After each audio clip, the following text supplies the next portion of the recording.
마지막 주제로 넘어갑니다. 이화영이 수원지법 1심 재판부 신진우 부장판사가 재판장으로서 9년 6개월의 실형을 선고한 게 엊그제 같은데 그렇죠. 벌써 가을바람이 솔솔 불더니 이제 이화영의 항소심 판결이 커밍 순이다. 뭐 이거 아닙니까? 좀 맞습니다. 설명을 해 주시죠. 그래서 이게 드리는 말씀이 여태까지 막 온갖 파행이 이루어지고 재판장도 추상같이 진행을 하지 않으면은 여태까지 막 재판이 어떻게 이렇게 한없이 늘어지나 이런 거 느꼈잖아요. 재판 이렇게 하는 거예요. 이렇게 해야 딱 떨어지잖아요. 그렇죠. 구속 이게 심근마다 6개월 안에 구속 기간이 만료가 되니까 그 안에 보통 판결을 하기 위해서 특별 기일도 잡고 막 이렇게 해서 서둘러 가지고 하는 게 옛날 모든 재판이 다 그랬었는데 진짜 문재인 정부 때 그 김명수 대법원장부터 쫙 무너지기 시작한 게 이제 그거를 최대한 활용한 게 이화영, 뭐 김용, 정진상 다 보석으로 중간에 나왔어요. 그렇죠. 보석으로 나오면은 불구속 상태에선 재판 한없이 늘어져요. 이재명 대표도 지금 그거 이용해가지고 다음 대선까지 연기하겠다 그러는데 추상같이 딱 원칙대로 진행하면은 이 큰 사이즈의 사건이 4, 5개월 만에 딱 끝나고 판결 선고만 남겨두는 상황이 되는 거예요. 1심에 그 소요된 기간이 얼마였죠? 1년 7개월인가 그랬을 거예요 아마. 근데 이거를 지금 이렇게 단축시켜서 할 수 있는 예. 게 제가 재판 진행을 쭉 봤거든요. 예. 처음에 재판이 딱 접수되니까 바로 그 국선 변호인 선정 결정을 해버려요.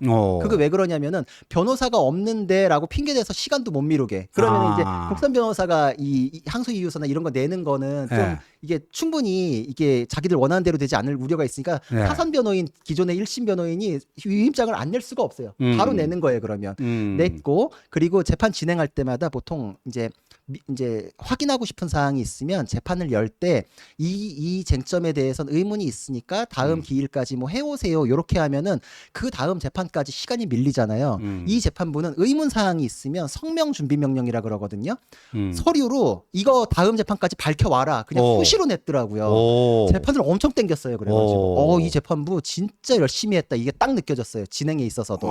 지금 저 재판부가 어디 수원 고법 맞습니다. 수원 고법이죠. 그리고 여성 부장 판사님이신데 고법 판사님이신데 정말 강단 있게 하셨구나. 이게 재판 진행에서도 보여요. 그러면 지금 2심이 한 4개월 만에 4개월 정도 지금 진행이 된 거죠. 그런데 그렇죠. 지금 우리 구 변호사님 설명해 주신 대로 그렇게 강단 있는 재판 진행을 통해서 지금 이제 곧 그럼 결심을 하겠네요. 결심했죠. 했어요? 네, 했어요. 그래서 해가지고 그러니까 아까 선고만 남은 거죠. 그렇죠. 아까 결심을 했으니까 15년 구형 그게 또 나오잖아요. 그러니까 1심도 15년 구형을 검찰이 했는데 최종 그 판결이 9년 6개월이었죠. 1년, 예, 1심에서 그랬습니다. 근데 이제 요거는 또 이제 하나 엿볼 수 있는 게 구형을 1심하고 똑같이 15년 구형을 했다. 여기서 엿볼 수 있는 건 2심에서 이화영 쪽으로 유리한 게 안 나왔다. 이렇게 보시면 돼요. 제가 재판할 때도 변호인이 변론한 게 굉장히 유효타가 나오잖아요. 그러면 공소장이 축소되는 식으로 변형이 되거나 구형이 낮아지는 경우들이 있어요.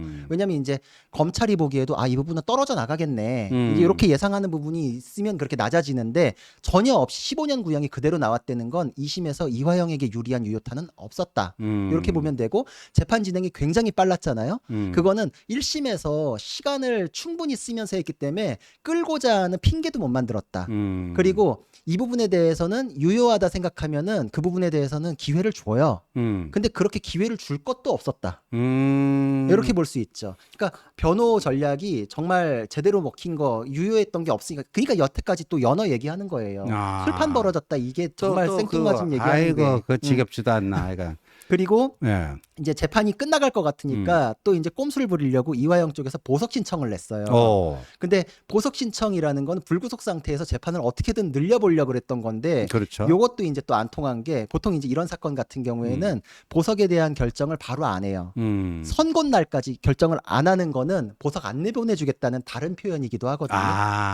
그렇군요. 네, 그래서 이제 왜냐하면 기각 결정해버리면 나 그냥 그대로 실형 찍히나 이제 요게 또 예단될 수도 있고 보석을 내보낼 사유는 아니잖아요. 사실 9년 6개월 나온 게 그러면은 보석 결정을 안 하다가 이제 2심에서 뭐 항소 기각이나 뭐 이렇게 이제 선고를 할 때 보석 결정을 그 뒤에 해버려요. 그러니까 이제 미루고 있는 것만으로도 내보낼 사유가 없다. 그러니까 지금 그 보석 사건도 이재명을 위해서 시간 미루기용이었다 이런 생각이 강하게 드는 게 보석 신문기일에서 이화영의 변호사들이 네. 이 사건 때문에 이재명 재판에 이재명에게 안 좋은 영향이 갈 우려가 있다. 이거를 변론을 해가지고 문제가 그러니까요. 됐었잖아요. 그때 그랬죠. 그렇죠. 네. 그러니까 보석 신문기일 자체도 재판을 어떻게든 끌어가지고 음. 이재명 대표에게 도움이 되는 식으로 하려는 의도만 보였다 이거죠. 이화영 대표만의 사건이었고 이화영에게 유리한 사건으로 진행할 의도였으면 더 할 게 없어요, 사실. 그러네요.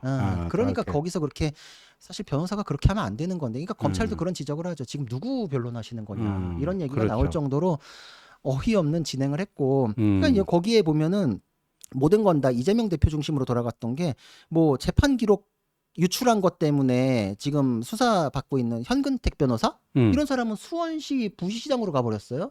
아 그래요, 현근택이?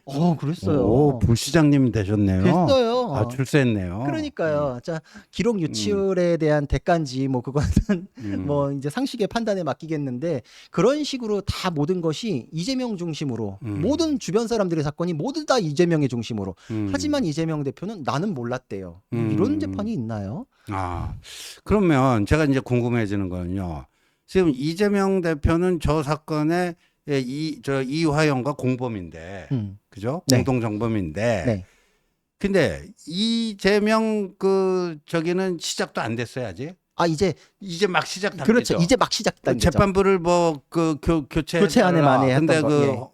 허용을 안 했어요. 그렇죠. 그러니까 이화영에게 실형 9년 6개월을 선고한 신진우 부장판사, 그 전자추첨을 하다 보니까 또 거기 걸린 거예요. 그럼요. 네, 이재명이. 근데 그 이화영한테 그렇게 중형 때렸으니까 나한테도 그럴 거다, 불리할 거다. 재판부 교체해달라는데 그 수용이 안 돼가지고 그냥 되는데, 그러면 이화영의 이게 이제 항소심 또 그러면 또 확정 판결 대법원 이것도 좀 빨리 좀 진행되지 않을까 싶은데, 그렇죠. 그게 이재명에게 끼칠 영향 어떻게 보십니까?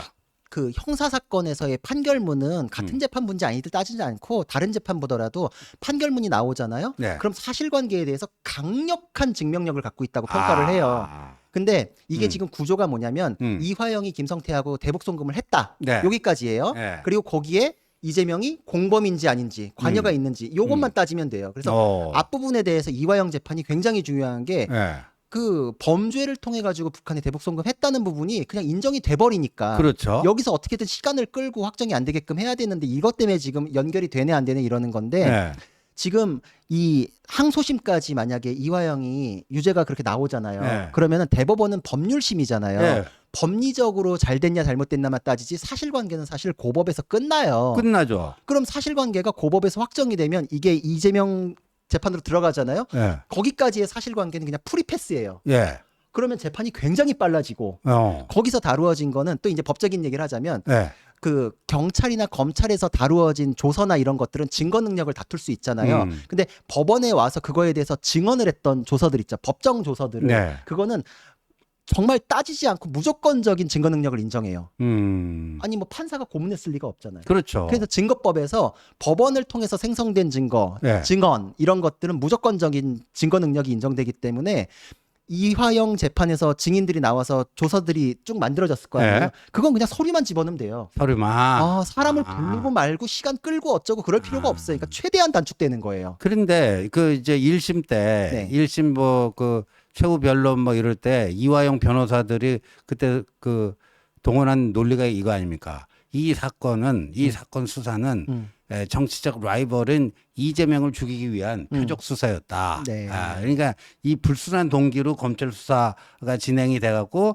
이화영을 이제 구속 기소한 거기 때문에 이건 뭐다 하면서 이재명이 무죄니까 고로 이화영도 무죄다 이랬잖아요. 이재명이 무죄니까 고로 이화영도 무죄다. 이런 식의 변론 논리를 폈단 말이에요. 근데 거꾸로 이화영이 유죄니까 니도 유죄다. 그렇게 되는 거 아니에요, 이제는? 맞습니다. 그리고 심지어는 이화영의 변호인들이 예전에 그랬었어요. 이화영이 유죄면 이재명도 유죄이기 때문에 이화영에 대해서 판결 잘해 주십시오. 이렇게 했었거든요. 그러니까요. 근데 이제는 또 거꾸로 가가지고 이재명이 무죄라서, 아니 뭐 언제 판결 났어요? 지금 그거 가려보자는 건데 언제 이재명 대표가 무죄래요? 근데 그거를 전제로 해서 이화영도 무죄다? 무슨 그런 논리가 있어요? 이화영은 지금 9년 6개월이 나왔는데. 그러니까 아니 법률가가 판결을 그러면 떠나고. 이렇게 되면 저기 이재명 그 1심 재판 속도도 굉장히 좀 빨라질 거 아니에요? 굉장히 빨라지는 거죠. 굉장히 그게 빨라지겠죠? 두려워지는 거죠. 그래서 신진우 부장판사에게 재판받지 않으려는 이유가 거기서 너무 잘 알고 있고 그렇죠. 그거에 대해서 어떤 증인의 어떤 조사가 있는지를 알기 때문에 네. 이건 그걸로 대체합시다 이래버리면 넘어가는 거거든요. 그러네요. 그러니까 네. 아예 백지 상태의 재판부한테 받고 싶은 건데 지금 아까도 말씀하셨다시피 수원의 부패 전담부는 2개밖에 없어요. 2분의 1 확률로 전자배당했는데 그거를 뒤집으려고 하는 게 민주당이 그게 얼마나 무서워하는지를 알 수 있는 거예요. 네. 우리 구자룡 변호사께서 깜빡하게 정리해 주셨습니다.